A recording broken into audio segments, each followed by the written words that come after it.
Hi everyone, welcome to stories of ഷിറിൽ. ഇന്ന് നമ്മൾ മലബാർ സ്പെഷ്യൽ ഐറ്റം ആയിട്ടുള്ള ഉന്നക്കായാണ് ഉണ്ടാക്കാനായിട്ട് പോകുന്നത്. ഉന്നക്കായ ഉണ്ടാക്കാനായിട്ട് നമുക്ക് ബനാനയാണ് വേണ്ടത്. അത് നമുക്ക് ആവിയിലാണ് വേവിച്ചെടുക്കേണ്ടത്.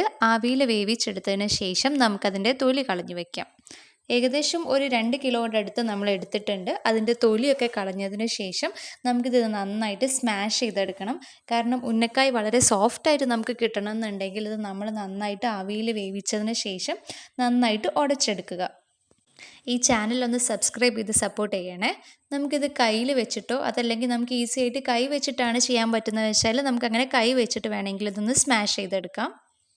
ഇത് നമ്മൾ നന്നായിട്ട് ഉടച്ചെടുക്കുക. എന്നാൽ മാത്രമേ നമുക്ക് കറക്റ്റായിട്ട് ആ ഒരു ഷേപ്പിൽ നമുക്ക് ഉന്നക്കായ ഉണ്ടാക്കാൻ വേണ്ടിയിട്ട് പറ്റുകയുള്ളൂ. അപ്പോൾ ഇതേപോലെ ഏകദേശം നമ്മൾ നന്നായിട്ട് ഉടച്ചെടുത്തിട്ടുണ്ട്.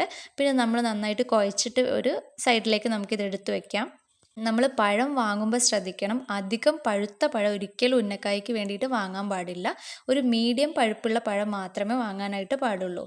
ഇനി ഇത് നമുക്ക് ഓരോരോ ഉരുളകളായിട്ട് നമുക്ക് എടുത്തു വയ്ക്കാം. നിങ്ങളെല്ലാവരും ഒന്ന് സബ്സ്ക്രൈബ് ചെയ്ത് സപ്പോർട്ട് ചെയ്യണം. എങ്കിൽ മാത്രമേ ചാനൽ ഒരു ഗ്രോത്ത് ഉണ്ടാവുകയുള്ളൂ.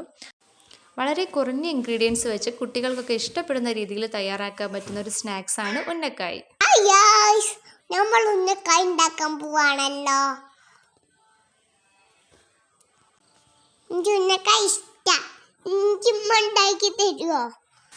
ഇനി നമുക്ക് ഉന്നക്കായയിലേക്കുള്ള ഫില്ലിങ് തയ്യാറാക്കി വെക്കാം. അതിനായിട്ട് നമ്മൾ ഗ്യാസ് വെച്ചു. അതിലേക്ക് നമ്മൾ കുറച്ച് വെളിച്ചെണ്ണ ഒഴിച്ചു കൊടുക്കുന്നുണ്ട്.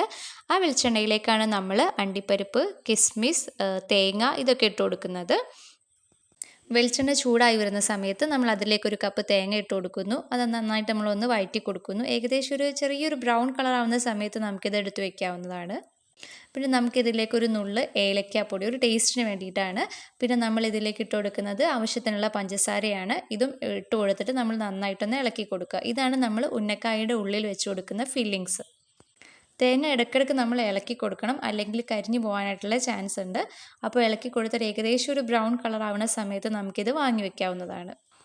അതിനുശേഷം നമ്മുടെ നേരത്തെ തയ്യാറാക്കി വെച്ചിരിക്കുന്ന പഴത്തിൻ്റെ കൂട്ടിലേക്ക് നമ്മൾ ഇത് ഉള്ളിൽ വെച്ച് ഫില്ല് ചെയ്ത് കൊടുക്കുകയാണ് ചെയ്യുന്നത്. നമ്മൾ നേരത്തെ തയ്യാറാക്കി വെച്ചിരിക്കുന്ന ഓരോ ബോളുകൾ എടുത്തിട്ട് അതിൻ്റെ ഉള്ളിൽ ഇതേപോലെ നമ്മൾ ഫില്ല് ചെയ്ത് കൊടുക്കുക. പിന്നെ അത് നമ്മൾ നന്നായിട്ടൊരു ഷേപ്പാക്കിയിട്ട് എടുക്കുക. ഇതേപോലെ 2 സൈഡും കൂട്ടി കൊടുത്തിട്ട് നല്ലപോലെ ഷേപ്പാക്കി കൊടുക്കുക. ഷേപ്പാക്കാൻ പറ്റുന്നില്ലെങ്കിൽ കുറച്ചൊരു തുള്ളി വെളിച്ചെണ്ണ തൊട്ടിട്ട് നന്നായിട്ടൊന്ന് ഷേപ്പാക്കി കൊടുക്കുക. ഉന്നക്കായ് കാണാനൊരു ഭംഗി വേണമെങ്കിൽ നല്ലൊരു ഷേപ്പ് ഉണ്ടായിരിക്കണം. അപ്പോൾ ഇതേപോലെ എല്ലാ ബോളുകളിലും നമ്മൾ തേങ്ങയുടെ ഫില്ലിങ് നിറച്ച് കൊടുത്തിട്ട് നമുക്കൊരു പാത്രത്തിലേക്ക് മാറ്റി വയ്ക്കാം. എല്ലാം ഇതേപോലെ തയ്യാറാക്കിയതിന് ശേഷം നമുക്കിത് വെളിച്ചെണ്ണയിൽ പൊരിച്ചെടുക്കുകയാണ് ചെയ്യുന്നത്. അപ്പോൾ നമ്മൾ ഉണ്ടാക്കിയ 2 കിലോ പഴത്തിൽ ഏകദേശം ഇത്രത്തോളം നമുക്ക് ഉന്നക്കായകൾ ഉണ്ടാക്കാനായിട്ട് സാധിക്കും. നമുക്ക് ഏകദേശം ഒരു 20-22 എണ്ണം പോലെ നമുക്ക് എന്ത് ചെയ്യാൻ പറ്റും, ഉന്നക്കായകൾ ഉണ്ടാക്കാനായിട്ട് പറ്റും. ഇത് നമ്മൾ വെളിച്ചെണ്ണയിലിട്ട് പൊരിച്ചെടുക്കുകയാണ് ചെയ്യുന്നത്. വളരെ ടേസ്റ്റി ആയിട്ടുള്ള ഒരു ഈവനിങ് സ്നാക്സ് ആയിട്ട് നമുക്കിത് യൂസ് ചെയ്യാവുന്നതാണ്. ഉന്നക്കായ എന്ന് പറയുന്നത് ഒരു മലബാർ സ്പെഷ്യൽ ഐറ്റമാണ്. അപ്പോൾ എല്ലാവർക്കും സിമ്പിളായിട്ട് ഉണ്ടാക്കാം.